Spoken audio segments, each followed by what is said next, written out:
Well, I think this pretty much closes the book on its Me Too. They're tuning in for Me Too. Oh, the WNBA's not going to like that.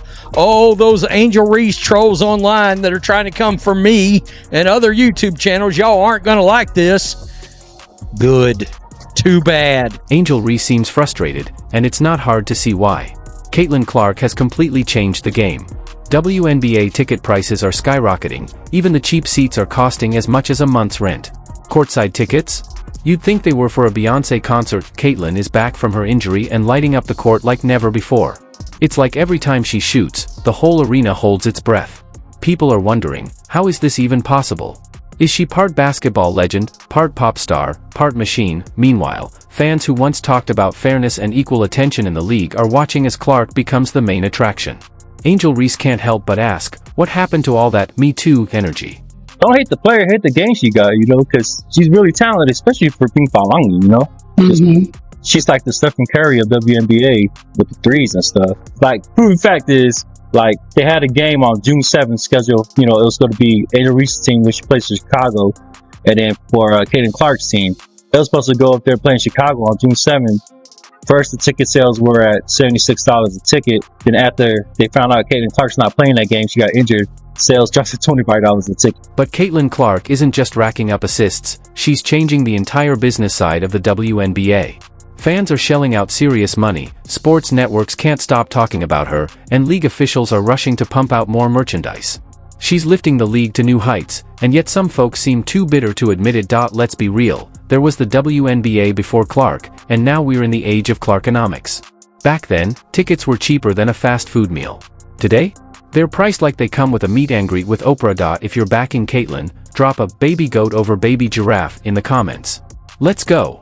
Let's go. I mean, it's more statistical proof, data, to confirm exactly what we've been saying, that Caitlin Clark is driving this whole ship, this whole bus. She's driving it. Everybody else, get in the back. Get in the back. Meanwhile, Angel Reese is having a tough time handling the spotlight, and it's starting to show. You'd think more fans and attention would mean bigger opportunities, maybe even more endorsement deals. But instead of riding the wave, Angel seems to see Caitlin Clark's rise as a personal invasion. While Clark is out there putting up points and racking up dollars, Angel's reacting like she's on a reality show, throwing elbows and stirring up drama like it's the Real Housewives, WNBA edition. Hi, Angel. David Moses with the Bigs Media. Last year, you made a powerful statement saying the reason people are watching women's basketball is not just because of one player, but because of you too. A year later, do you feel like you're Next question. Yeah, we'll move on. Thank you. This isn't just a lucky streak. Caitlin Clark has become a full-blown phenomenon. She doesn't even have to be on the court to make an impact. Just hearing her name boosts TV ratings, and merchandise sells out the moment she appears on screen. Even the arena staff seem on edge, like they're working a Beyoncé concert, but instead of embracing all this excitement and attention, some players act like they'd rather play defense in flip-flops than admit she's bringing major value to the league. Ticket sales are down 70% in many places. The Fever played the Mystics 2 nights ago. The cheapest ticket before her injury was announced was $41, okay? The cheapest one. After her injury was announced and people knew that she wasn't going to be playing, the lowest ticket price dropped to $3. $3. This is the Caitlin Clark effect. The WNBA doesn't quite realize what they have in Caitlin Clark. She is the absolute golden goose, the golden ticket. She is the pot of gold at the end of the rainbow. They must protect her at all costs. You can argue all you want if she's the best player in the league, but you absolutely cannot argue if she's the most important, because she is. She is more valuable than all the other players combined, and that is just a fact. You'd think players would be glad to welcome the one person bringing so much attention to the league. Maybe even roll out the red carpet, right? But instead, some are acting like Caitlin showed up and took their endorsement deals. The energy isn't teamwork makes the dream work. It's more like, who said she could sit with us? NBA is now suffering a major injury as Caitlin Clark is going to be out for 2 weeks with a quad injury. And the reason we're bringing this up specifically is the Clarkonomics effect to this. Obviously, players miss time all the time, but the Sky and the Fever were supposed to play in Chicago in about a week on June 7th. The opening ticket price was $86 because you have the Angel Reese vs. Caitlin Clark showdown that is now box office. Yeah, those tickets are now down to $25. Sorry, down to $25 after the injury announcement. And it's supposed to take place in the Bulls Arena, the United Center, as opposed to the normal Wintrust Arena. That's about a 12,000 seat difference, give or take. So here's the twist. Caitlin Clark could be on the bench, sipping water, and the arena would still be packed. People are showing up just for the chance to catch a glimpse of her. That kind of buzz? It's rare. And let's be honest, it's not going to the players more focused on motivational Instagram quotes than their stat lines. Sure, the veterans deserve respect. But so do the 2.5 million fans tuning in to watch Clark get triple-teamed from half-court. Instead of riding the momentum she's created, some players seem more focused on slowing it down, like there's a weird jealousy, as if Clark took something that was never really theirs. Here's the reality check. Clark's not your competition, she's the rocket. And trying to mess with the engine won't get anyone off the ground. Now, fans that either sold their tickets or whatever, all of a sudden an emphasis is starting to get thrown onto the tickets where people believe she will be playing. And that's starting to make the ticket prices go up, and up. On the surface, it's all smiles, handshakes, and high fives. But underneath, you've got eye rolls, hard fouls, and quiet comments about how Caitlin Clark still needs to earn it. Earn it? She's literally the reason your team's next game is on ABC instead of some barely watched local channel. And let's be honest, Clark isn't out here asking for special treatment. She's just draining deep threes like her shooting hand was programmed by NASA. Meanwhile, some players act like they're the gatekeepers of the sport, as if it's their job to decide who gets to shine. Support system, that shouldn't change. I think, Caitlin knows that she has the ears and eyes in the locker room, and the support that she has behind, whether it's us or anybody else. I would like to think that she knows it's there, and to really take her time and make sure that she's, well enough to be who she needs to be for us, because I want the 100% Caitlin, so I'll take it. Every time Caitlin Clark touches the ball, the media goes into full-blown frenzy. It's like ESPN teamed up with National Geographic, every angle, every moment, captured in high-def slow motion. Sports analysts are going wild, TikTok is flooded with debates about defensive strategies, and yet, we still hear complaints that she hasn't proven herself. Let's be real, Clark has done more in 1 month than some entire teams have managed in their history. Even when she's not playing, she's the story. Outside the arena, scalpers are charging festival-level prices just in case she suits up. Fans are packed in, hoping to catch even a glimpse. Meanwhile, some players are throwing shade on social media like Clark canceled their sneaker deal. The pushback is loud, but it's missing the point. She may be a sophomore, but she's already outselling full rosters when it comes to drawing a crowd. Turns out she's human after all, Dan. She's going to be out for at least a couple of weeks, it appears. Yeah, what's interesting about Caitlin Clark? Remember last year, she played in the Final Four. Right after that, she went immediately to the WNBA. Draft came, season started, and, didn't miss a beat. And all of a sudden, she got a little rest and comes back, gets a little banged up. I heard you talking about it earlier, and it's going to be fascinating to me, Ricky. I've been to Fever games, and the one thing you notice, and this is more so than even when Peyton Manning was the quarterback of the Colts. The level of denial here is honestly impressive. No one's saying the WNBA hasn't always had incredible talent, of course it has. Diana Taurasi alone could probably elbow a brick wall and get an apology. But what Caitlin Clark brings? It goes beyond the game. It's cultural. It's viral.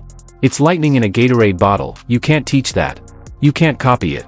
And you definitely can't fake it. Nobody's saying she's flawless. She has turnovers, she takes hits, and sometimes the shots don't land. But even her off nights make headlines. She scratches her head and 5 blogs start asking if she's okay. That's what real star power looks like, not because she demanded attention, but because she's earned every bit of it. Caitlin's not just playing in the league, she's helping redefine what it can be. One word to describe Caitlin Clark. Amazing. A beast. She is the truth. If the league had any smarts, they'd be bottling Caitlin Clark's energy and selling it like WNBA branded Red Bull. Instead, we get cold shoulders, subtle digs, and shade sharper than Angel Reese's Instagram comments. Clark isn't here to join some old school club, she's here to take the league from a niche sport to a must-watch event. But some players are still treating it like a freshman hazing game. The WNBA isn't just a team locker room, it's a business. And right now, Caitlin Clark is its top star, the most watched player, and the hottest topic all in one. Angel Reese can throw all the shade she wants, but while she's busy with that, Clark is out there rewriting the future of the league. And if the others don't catch up soon, they'll be watching her highlights from home again. And I mean, she's the truth, and she was a rookie, right? Yeah. Knock down the 3-pointer, get to the rim. She can get to the free throw line. She's crafty. Yeah, very crafty. Crafty. So sometimes she's look like she's coming off for a 3-point shot and she backdoors you for a layup. She gets her teammates involved. She can pass. She can shoot. Man, she is a complete basketball player. And here's where the real story gets interesting. Even casual fans who don't usually follow the WNBA are noticing how differently Caitlin Clark is treated. Is this how the league welcomes the player, bringing millions of new eyes to the game?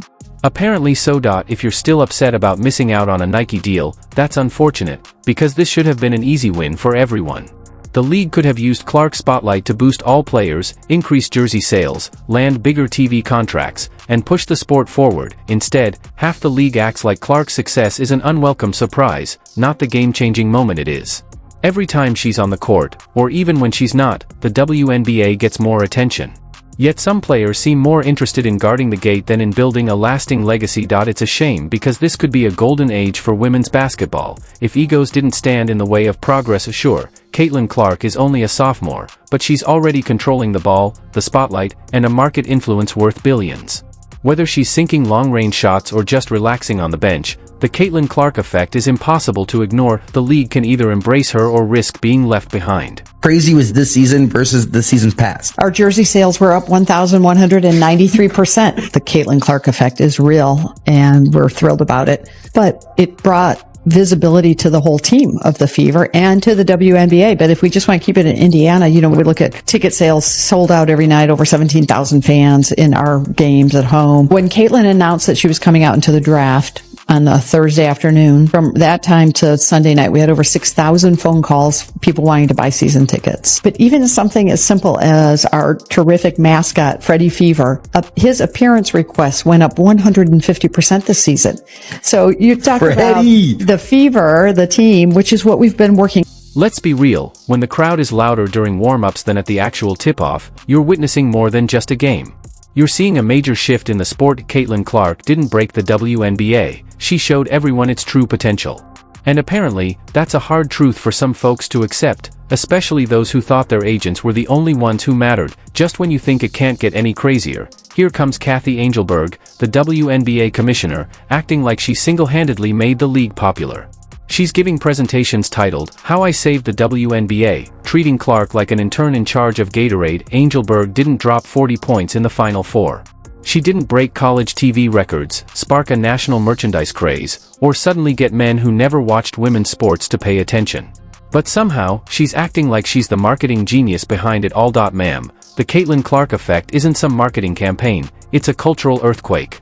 And you're lucky just to be holding on as it shakes everything up. Shame on you! Kathy Engelbert pens this beautiful article written by Kathy, about Kathy, for Kathy, explaining why she is solely responsible for the boom of the WNBA. Folks, I wish I was kidding, but I'm not. I wish I was kidding, but I'm not. The commissioner of the WNBA on transferring the league ahead of a breakout season. And what was that plan that Kathy Engelbert put in place? Working in partnership with my new WNBA team members, NBA colleagues, and WNBA owners, we developed a strategy with 3 pillars. The league would think play